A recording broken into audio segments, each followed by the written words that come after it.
Hey, I'm Guy. I'm John. This is our YouTube channel. Subscribe to it. Give this video a like. Check out the podcast also below in the description. Oh, yeah. All right, John. Do it.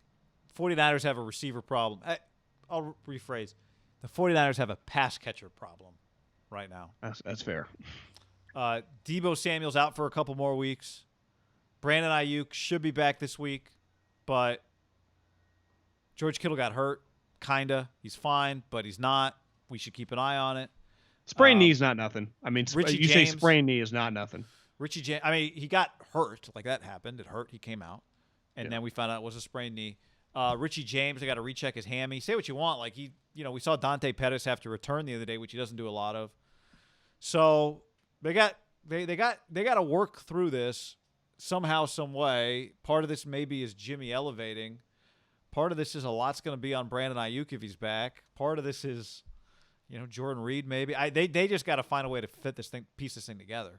You had told me something that you read that Michael Lombardi tweeted that actually made the Deebo thing not sound as crazy as I think. Because when I read a setback, I start thinking different. It was actually David Lombardi. I started thinking that he's out for the season. Not out for the season, but just like, are we sure this guy's ever going to come back? Yeah. So then Shanahan says in his press conference, well, we tried to put him on IR, but we couldn't. But then because it was a camp injury, it wasn't a new injury. But then basically we explained that he ran, he was sore, it wasn't getting better. That's a new injury, so we put him on IR. David Lombardi's point was, he tweeted this, read between the lines, maybe that soreness is just convenient because that's the only way to get him on IR is if something new came up. If it was the same injury from before, they couldn't have put him on IR for 3 weeks. Now they can put him on IR for 3 weeks because he's sore. So when we saw something happen, we thought, did he injure it further? It doesn't sound like that's what happened. Lombardi also said something like they don't really want him playing on turf right away. So Kyle seemed optimistic they'd have him back. When Lombardi, a Stanford guy, he knows his shit. He's close to this covers team. the team. Yeah. I think the rule for short-term IR, this special rule they implemented this year, the 3-week rule, which is actually cool. I think they should just keep it. It had to be an injury during training camp, and it happens with guys that got hurt in these games. I've seen some teams do it. So guys, I saw a bunch of guys went on IR deadline. Well, no, any injury in you camp? you couldn't get hurt on your own and then show up at camp, and then I put you on short-term IR to like manipulate the roster. You had to get hurt in training camp. What happened to Deebo? I saw a bunch of guys that got hurt week 1. They get immediately when you see IR. My thought process as someone that just follows the NFL, like, oh, this guy's out for the season, and then you read like 2 lines, like, hey, he should be back in like a month. So it's just okay. They're manipulating the roster. To me, the Deebo thing that makes me feel better because when I originally saw he put on IR after Kyle said we weren't allowed to do that, I took him at face value just because I didn't think that much deep into it. It makes sense because if he have a serious setback, that'd be a major problem, guy. I might start thinking about this team a little bit differently. If you tell me he comes back 100% and he's completely healed from this injury by week 4 or 5, I feel better about this team than he might miss half the season and the second half might be limping around.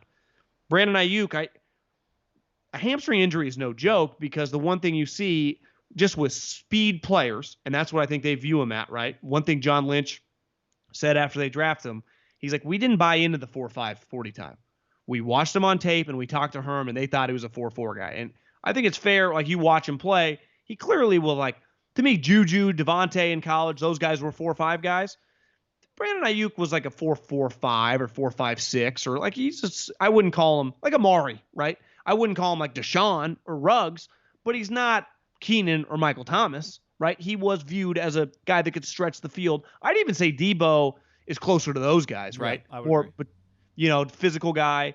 But they need both those 2 guys. They need one guy stretching the field, the other guy working the middle, and fucking George Kittle. The problem is one guy's on short-term IR, the other guy's coming back from a hammy, and is a rookie. Sprained knee. And is a rookie, yeah. So it's hard. Football is not easy for veterans, let alone rookies that have never played in a snap during Corona.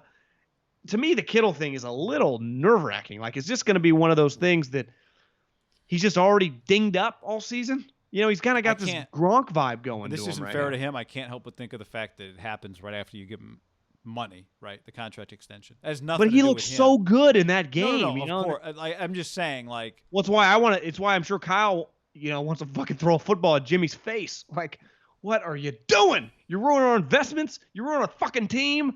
God, to me, he's such a big part of the run game too. It's not like it's just a part of the pass game, right? Guy, when you get hurt just naturally, like Ruggs got tackled, it's football. You live with it. When you have something like Kittle, that one's like, oh my God, we're losing George because Jimmy couldn't have hit like Shaquille O'Neal would have struggled to catch that ball. The other one would be like if it was down 20 yards down the field, down the seam, 2 linebackers converge. This should be the last play anybody gets hurt on, right? The last throw that anybody gets hurt on. That's part of the I bet the Niners would tell you if you just hit him, he's strong enough. Now, Buda Baker, for whatever reason, plays Kittle pretty well. Feels like how many tackles does he have on Kittle the last couple of years? I remember when Buda Baker was extended, I was like, God, that's kind of crazy. But then I remember every time I watch him against the Niners, the guy's an ass kicker. It feels like he has 30 tackles the last 3 times. He plays fearless for sure. Yeah. Well, he's a UW guy, right? Mm-hmm. Part of that sweet secondary with all those guys. This is back to what we were talking about the schedule. The Niners got a little lucky because they are just rewatching that play of Dante Pettis guy. I just bad. Yeah, you can't. You know what? To me, I just think even if you're not going to catch it, like Emmanuel Sanders, for example, in the Super Bowl, that was clear, right? He could have leaped and he still wouldn't even have got close. Like it was a legit overthrow. Leaping doesn't do anything. To me, the Pettis one was like, bro, that's one where at least your coaches go, this guy's laying on the line for us. And then not only does he not leap, and we talked about this on Sunday, so I'm not trying to beat a dead horse, but for him immediately to because right when I think he knew he might get hit because the safety was coming over. Yeah. And it's like, that's where to me, when I'm watching the film, if I'm Kyle, I go, I can't trust that. I can't trust this guy in a game. Like I can trust Kittle. I can clearly trust Juszczyk. Kendrick Bourne, he might drop the ball, but he ain't scared. Trent Taylor, I'm not the biggest fan of, but at least game 1, he's not scared. I think Pettis is like, get alligator arms. It's like, I can't do that. I think you have to think about who they would know better than me, just some random guys they have on the practice squad. But here's the thing, if Richie James isn't returning. Yeah, they just, that's where they're forced into a position where they don't have a choice. They have to play Pettis. That sucks. One thing that was he's not good enough, guy. He's going to get you beat. Shanahan said was, because somebody asked him, one of the media people asked him at his press conference on, I think it was Monday or Tuesday, was what he thought. Monday afternoon. Was from a separation standpoint, he said the receivers did a pretty good job. In other words, our guys were mostly open. Now, then he said, well, on the ball that Jimmy underthrew in the end zone, Kendrick comes back to that ball better. He can draw a PI. On the Dante ball, he said, yeah, he had separation there. We just didn't make the play, which to me felt like a comment on Dante and on Jimmy. Not a great throw. He could have leaped. Yeah. But it's one of those, like, I don't know if he would have caught it or not, but we'd all would have felt better if he had just taken a dive for the ball. But would you appreciate if Kyle was going Bruce Arians and just airing everyone out? Would Jimmy or Pettis get it worse? Jimmy would have got it bad, don't you think? Jimmy would get it worse, yeah. I mean, Arians gave it to Brady, so I mean. Which, by the way, everyone's like, Brady, he must be furious. And I'm like, do you guys have any idea who Brady just played for his whole career? Well, Guy, haven't we read and talked about a million stories from One Patriot Way or whatever it is about the way they operate? I mean, what are we talking about? Like Brady can be coached hard. That's the beauty of this. That's why it works. Yeah. Now, I think the pushback, he's not used to getting aired out publicly, but my takeaway is, why does it matter? Like, so the media is like, whatever, whoa. What happens, you're either getting aired out by the coach or not. I also think right? Bruce knows what he's doing. Yeah. Is Bruce trying? My thought was, is Bruce trying to push Tom's buttons here? I think probably a little, but I saw Coward open up a show today. Is like, if you watch, he had a good point. He's like, Bruce, have you not been watching the last 20 years? Tom Brady's not really a guy that needs his buttons pushed publicly. Like, I agree with that. Now, he did come out, Arians, and say one thing I think he said about after the game. Because this is the one thing, if Kyle did say this, it'd make our jobs easier, right? We have to read between the lines. Luckily, we got Lombardi, and we know the way they kind of talk. But Kyle doesn't really air guys out. He does it kind of indirectly, like the way you just described. Yeah. Arians did come out.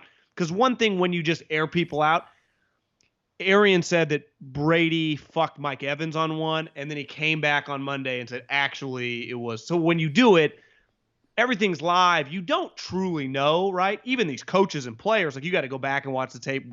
People like you and me and all these fans listen, we got no clue. We're just guessing like, what a shitty route where the route might have been perfect, or what a shitty throw where the guy was supposed to be there. That's what makes football. I mean, football is just made for gambling, for TV, for talk radio. It's the perfect sport. I was talking to a buddy who was telling me, because no one knows a goddamn thing. No, I was talking to somebody today who was like, he's like, every time everyone says something like, oh, it's cover 2, he's like, yeah, maybe that's what it looks like at the snap, sure. But what you think it is based on TV at the snap isn't necessarily what the quarterback sees 2 seconds before the snap or 2 seconds after the snap. Anyway. I push back just with that comment right there, the cover 2, and I wish if Lewis, who I love Lewis, and I think commentators do this in general, Lewis, I'd say 98% of people watching don't even know what that means. It's just, you can't just throw. It's one thing. Yeah, I agree. I think if you just throw a go route, a deep route, a power run, like I think people generally know that. But to me, cover 2 is key. I agree, but I also think the game's 3 hours. You got time to do it. You got time to talk about cover 2, and you got time to talk about somebody's grandma. Like you got time for everything. Yeah, that's true. Give everybody a little bit. I do think it's hard for these football guys, and I think Lewis is one that just knows so much. To like most people don't understand, like, oh, we got to buzz the, whatever. It's like, I don't think people know. I remember when I got to the NFL, I'm like, what does that mean? Well, think like, about what? John. Anytime the mic, I remember I was overwhelmed. I mean, basically every day I was in the office. I'm like, this is insane. Are they speaking every Chinese? time the microphones pick up an audible, no one talks about what the play was. Everyone just talks about, he said the coach's wife's name. Did everybody pick up? Which is fine. It's funny. I know. Well, I got no problem with that. Anyway, Niners receivers. It went from kind of looking like a strength. You had Debo coming back, Ayuk drafted, Kittle. But we knew it was like, well, yeah, thin. Margins and now thin. Now it's really thin. Jalen's torn ACL. They had about 7 guys they signed in training camp. All are on. Right. Pretty sure all those guys didn't go on short-term IR, right? They just went, you're done for the year. Torn knees and broken ankles and disaster. Yeah. And you're right. Richie James just randomly is just hurt, right? And he hasn't been ruled out, but they got to recheck his hamstring on Wednesday. So, yeah, not good.